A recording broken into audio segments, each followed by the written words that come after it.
Good morning class. मैं विभा मिश्रा, प्रवक्ता राज शिक्षा संस्थान प्रयागराज। आज हम लोग वैदिक काल के विषय में चर्चा करेंगे। वैदिक काल का टाइम पीरियड है 1500 से 600 BC और वैदिक काल में आर्यों का निवास स्थान था सप्तसंधव प्रदेश। वैदिक काल दो भागों में विभाजित है।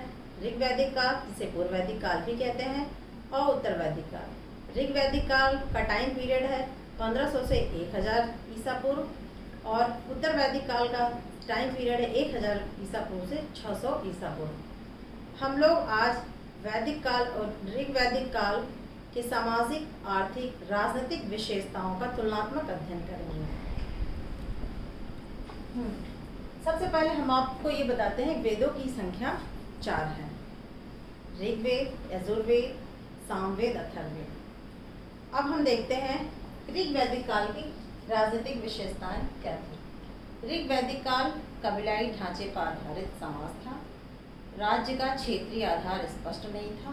राजा की पहचान कबीले से होती थी और राजा को जनस्य गोपा कहा जाता था। राजा का कर्तव्य था युद्ध में सेना का नेतृत्व करना और कबीले के लोगों की रक्षा करना। नौकरशाही स्थायी सेना का विकास नहीं था। सेनानी ग्रामीण विश्वपति का लेकिन उल्लेख मिलता है। सभा, समिति, विदर जैसी जनतांत्रिक संस्थाएं थी।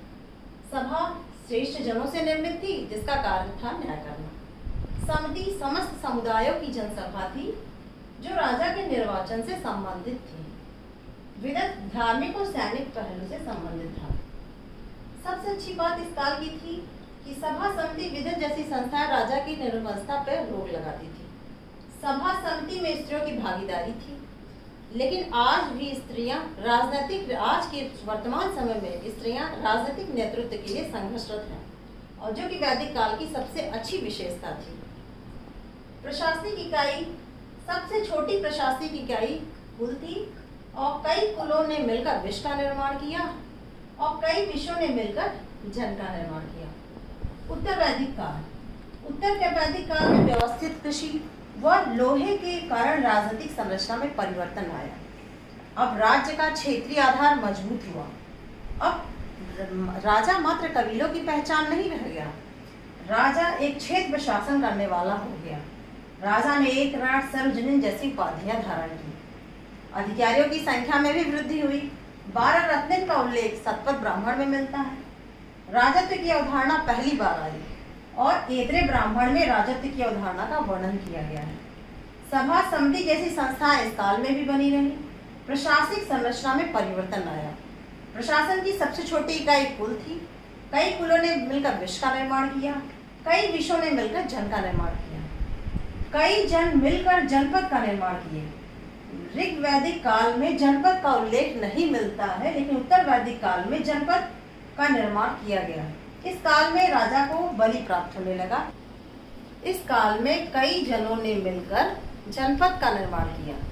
इसका मतलब है कि राजा का क्षेत्रीय आधार मजबूत हुआ, विस्तृत हुआ उसका क्षेत्रीय आधार, और इस काल में राजा को बलि नामक कर भी प्राप्त होने लगा।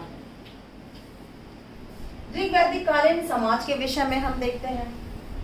कबीलाई समाज था, जो कि वर्ग विहीन, जाति विहीन समाज था और पितृसत्तात्मक समाज था। वर्ण व्यवस्था विद्यमान थी, लेकिन वर्ण व्यवस्था का आधार कर्म न होकर वर्ण व्यवस्था का आधार कर्म था, न कि जन्म। और ऋग्वेद के 10वें मंडल में वर्ण व्यवस्था का वर्णन ब्राह्मण, क्षत्रिय, वैश्य और शूद्र के रूप में किया गया है। दास प्रथा का अस्तित्व भी ऋग्वैदिक काल में था। युद्ध बंदियों को दास बनाया जाता था, उनको घरेलू कार्यों में लगाया जाता था। महिलाओं की दशा, स्त्रियों की स्थिति बेहतर थी। बाल विवाह का प्रचलन था। शिक्षा का अधिकार उनको प्राप्त था। अपाला घोषा, विश्वाला जैसी महिलाओं का उदाहरण मिलता है। राजनीतिक संस्थाओं में भागीदारी करती थी। विधवा विवाह नियोग जैसी प्रथा इसमें ऋग्वैदिक समाज में विद्यमान था। उत्तर वैदिक कालीन समाज के विषय में देखते हैं, क्योंकि कृषि का विस्तार हुआ।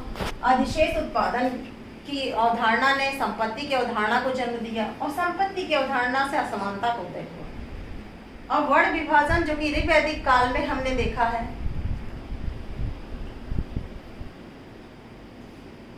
उत्तर वैदिक काल में, जो कि हमने ऋग्वैदिक काल में देखा था कि वर्ण व्यवस्था का आधार कर्म था, उत्तर वैदिक काल में कर्म का स्थान जाति आधारित जन्म आधारित हो गया, जिसमें कि ब्राह्मण सर्वोच्च हो गया, क्षत्रिय का स्थान दूसरा हो गया, वैश्य वर्ग का स्थान जो उत्पादन कर देता था इसका तीसरा स्थान हो गया। सबसे निम्न स्थिति समाज में शूद्र की थी, जिसका स्थान चतुर्थ वर्ण के रूप में था। दास प्रथा ऋग्वैदिक काल जैसे ही विद्यमान थी। गोत्र, इस काल में हम देखते हैं गोत्र प्रथा की शुरुआत होती है और विवाह में गोत्र बहिर्गमन को प्राथमिकता दिया गया।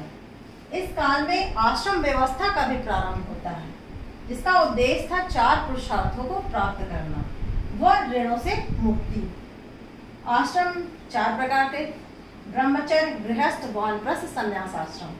पुरुषार्थ क्या प्राप्त करना था? धर्म, अर्थ, काम, मोक्ष की प्राप्ति थी। स्त्रियों की दशा, स्त्रियों की दशा में गिरावट आई। पुत्री के जन्म को अभिशाप माना गया। ऐत्रेय ब्राह्मण में पुत्री के जन्म को अभिशाप माना गया। पुत्र को परिवार का रक्षक और पुत्री को दुखों का कारण बताया गया।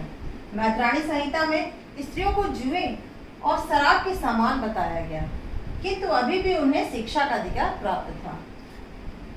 अब ऋग्वैदिक काल की आर्थिक संरचना के बारे में हम देखते हैं तो आर्यों का भौतिक जीवन मुख्यतः पशुपालन था। पशुपालन, लेकिन उनकी अन्य गतिविधियां भी विद्यमान थी, जैसे उनकी कृषि में उनकी मुख्य फसल यौ थी और जुताई में लकड़ी की हल का प्रयोग करते थे। शिल्प, ऋग्वेद में कुछ शिल्पियों का वर्णन भी मिलता है, जैसे बढ़ईगिरी, कुलाल, कुम्हार। आर्य धातु के रूप में कांसे और तांबे का प्रयोग करते थे। इसके लिए वो आयश शब्द का प्रयोग करते थे।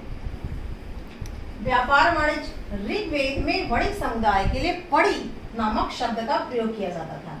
एक पड़ी क्या थी? व्यापारिक समूह की चर्चा, एक प्रकार से व्यापारिक समूह थी और वस्तु विनिमय प्रणाली का प्रचलन था। नियमित सिक्कों का यहाँ अभाव था। अगर उत्तर वैदिक कालीन हम आर्थिक दशा पे चर्चा करें तो इस काल में कुछ परिवर्तन हुए। कृषि मुख्य व्यवसाय बन गया, जो कि यहाँ पे हमने देखा था पशुपालन था। कृषि मुख्य व्यवसाय, पशुपालन का स्थान द्वितीय हो गया। सतपथ ब्राह्मण में कृषि की 4 क्रियाओं का उल्लेख है। कौन कौन सी 4 क्रियाओं? जुताई, बुआई, कटाई, मड़ाई का उल्लेख है। पशुओं का उपयोग कृषि में शुरू हुआ। मुख्य फसल गेहूं, चावल, मूंग, गन्ना आदि थी। उत्तर वैदिक काल के में देखें तो शिल्प, इस काल में शिल्पियों में विविधता मिलती है। वाजस्नेयी संहिता में कई प्रकार के शिल्पों की चर्चा की गई है। धातु में चांदी एवं लोहे का प्रचलन था। लोहे को कृष्ण अयस एवं चांदी को श्याम अयस कहा जाता था। व्यापार वाणिज्य में सिक्कों का उपयोग होने लगा। अभी हमने देखा कि ऋग्वैदिक काल में वस्तु विनिमय प्रणाली थी, सिक्कों का महत्व नहीं था, लेकिन इसमें उत्तर वैदिक काल में आते आते सिक्कों का महत्व बढ़ गया। निष्क, शतमान, थुनाल आदि सिक्कों का उपयोग होता था। कर्ज और सूद पर ऋण देने की प्रथा की शुरुआत हुई। इन परिवर्तनों के बावजूद भी आर्यों की अर्थव्यवस्था ग्रामीण ही बनी रही, क्योंकि अभी भी नगरों का विकास नहीं हो पाया।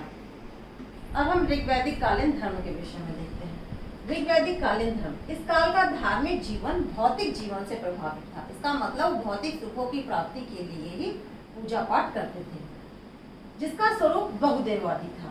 प्रकृति की जिन शक्तियों से आर्य प्रभावित थे और जिनसे वो भयभीत होते थे, तो उनका दैवीकरण कर देते थे। इस काल में पुरुष देवता की प्रधानता थी। देवताओं की 3 श्रेणियां थी: पृथ्वी के देवता, वायुमंडल के देवता, आकाश के देवता।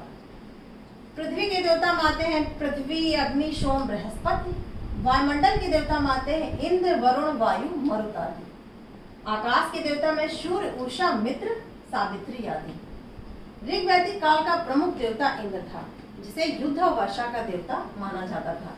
इंद्र के सम्मान में 250 सूत्र समर्पित किए गए हैं। इंद्र को पुरंदर भी कहा गया है। अग्नि दूसरे प्रमुख देवता थे, जो देवता और मनुष्य के बीच मध्यस्थ की भूमिका निभाते थे। वरुण तीसरे प्रमुख देवता थे।